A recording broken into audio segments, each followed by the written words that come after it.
That's great. So I Yeah. remember Joko. I mean, you're a big fan of Eric Johnson. So Yeah. I remember you had a story that you saw him. you Yeah.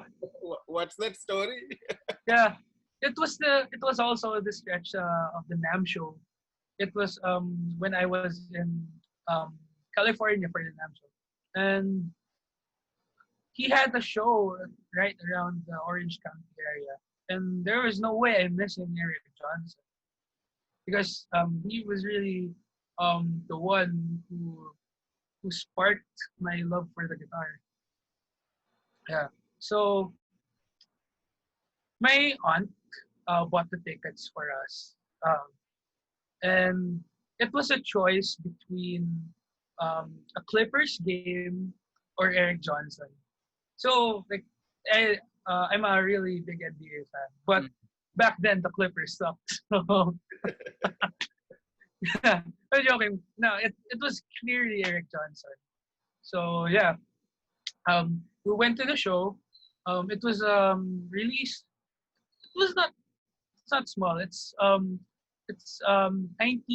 It's like 19 East. The size of the place is like 19 East, or even bigger.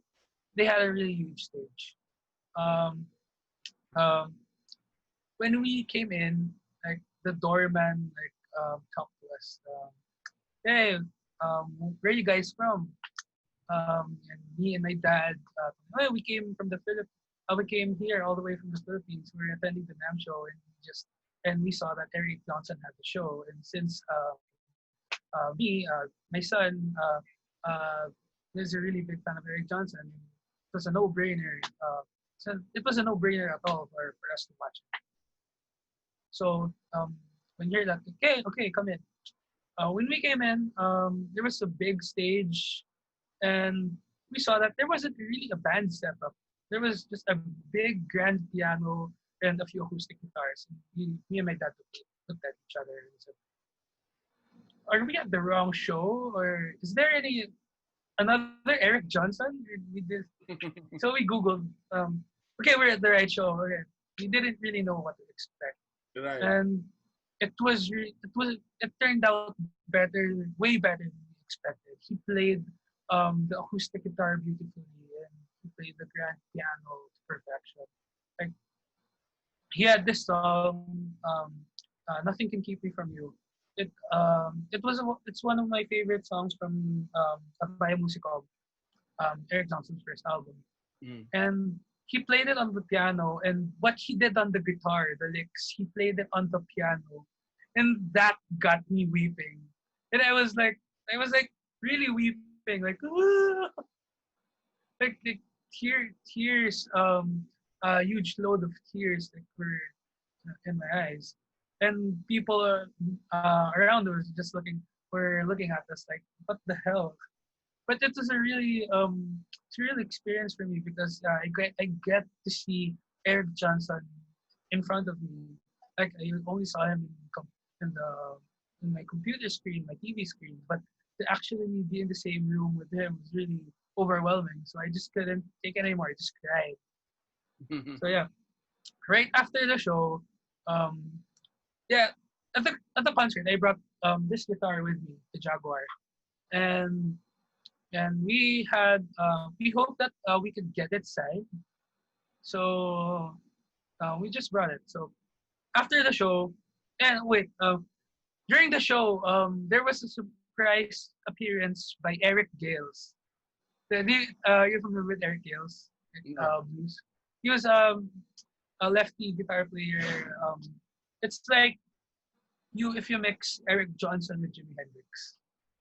So it was really awesome. They were both there for the NAM show, and yeah, it was unexpected.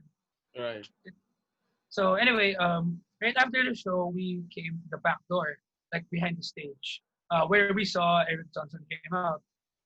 And at the back door, there was, I think it's his bodyguard.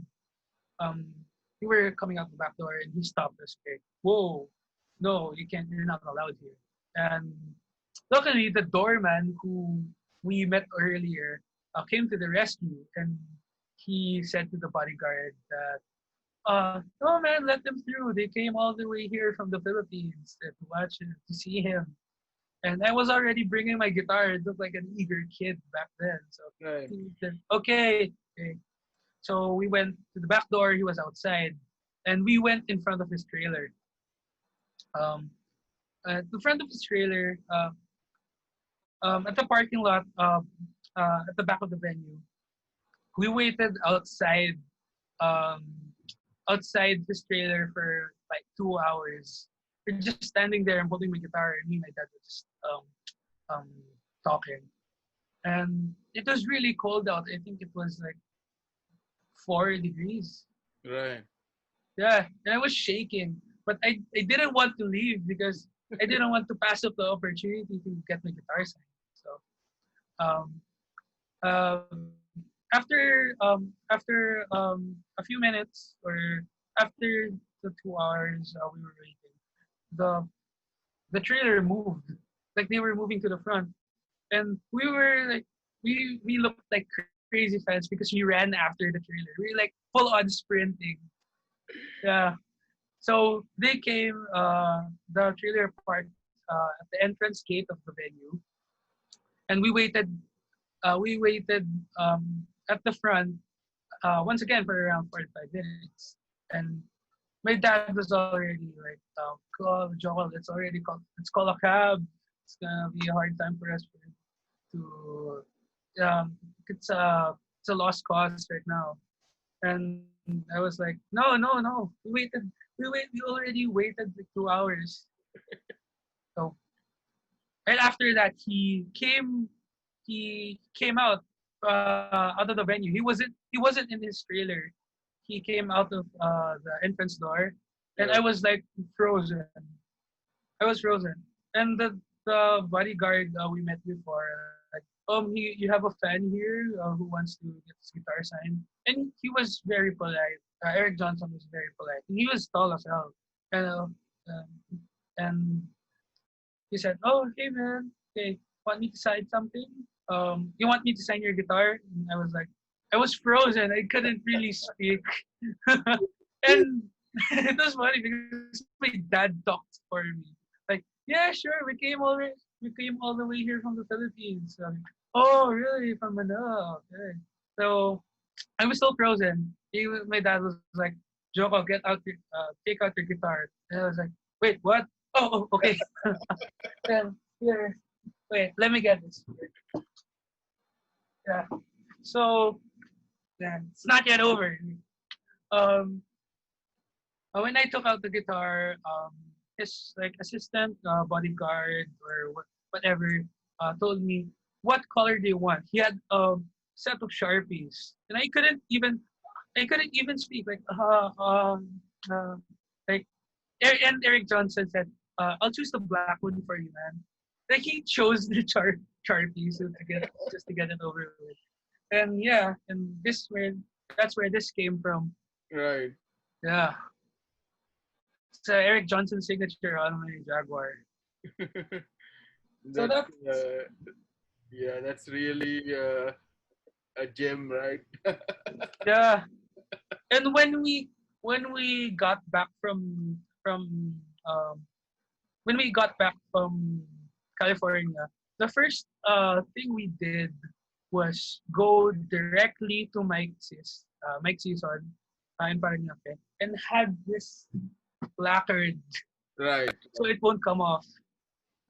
And I don't even use this anymore. I don't even use it often Right. because it's semi-retired.